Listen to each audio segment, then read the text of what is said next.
தொடர்ந்து மற்றொரு அண்மை செய்தியை பார்த்து வருகிறோம். மக்களவையில் எதிர்க்கட்சியினர் அமளியில் ஈடுபட்டிருக்கின்றனர். அது தொடர்பான அண்மை செய்தியை பார்த்து வருகிறோம். மக்களவையில் காங்கிரஸ், திமுக உள்ளிட்ட எதிர்க்கட்சியினர் கூச்சல் குழப்பம் இட்டிருக்கின்றனர்.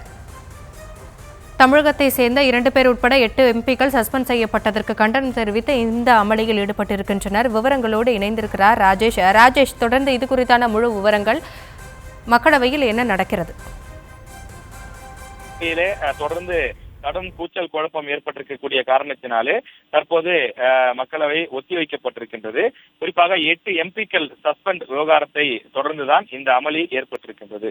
குடியரசுத் தலைவர் உரைக்கு நன்றி தெரிவிக்கக்கூடிய தீர்மானத்தின் மீதான விவாதம் மக்களவையில் நடைபெற்று வரக்கூடிய நிலையிலே நேற்று எதிர்க்கட்சி தலைவர் ராகுல் காந்தி சீனாவினுடைய ஆக்கிரமிப்பு முயற்சிகள் குறித்து முன்னாள் ராணுவ தளபதி புத்தகத்தை மேற்கோள் காட்டி அவர் பேசத் தொடங்கினார். அப்போது மத்திய உள்துறை அமைச்சர் அமித்ஷா உள்ளிட்ட பாஜக எம்பிக்கள் அவரை பேச விடாமல் தடுத்ததால் அவையில் கூச்சல் குழப்பம் நிலவிக் கொண்டிருந்தது. இதையடுத்து இன்று சபாநாயகர் தொடர்ந்து ராகுல் காந்தியை பேச அனுமதித்த நிலையிலும் கூட தொடர்ந்து அதற்கான அந்த விஷயங்கள் நடைபெறாமல் கூச்சல் குழப்பம் நடந்து கொண்டேதான் இருந்தது.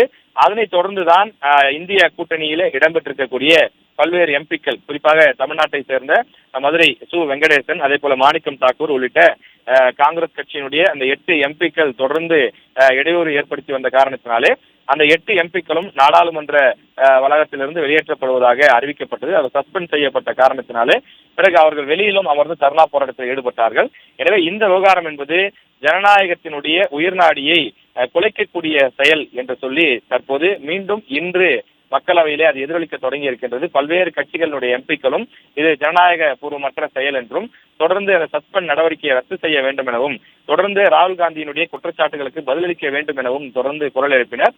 அதன் காரணமாக தொடர்ந்து விவாதங்கள் நடைபெறாமல் தற்போது ஒத்திவைக்கப்பட்டிருக்கிறது. மீண்டும் அவை 1 மணி நேரம் கழித்து கூடும் என எதிர்பார்க்கப்படுகிறது.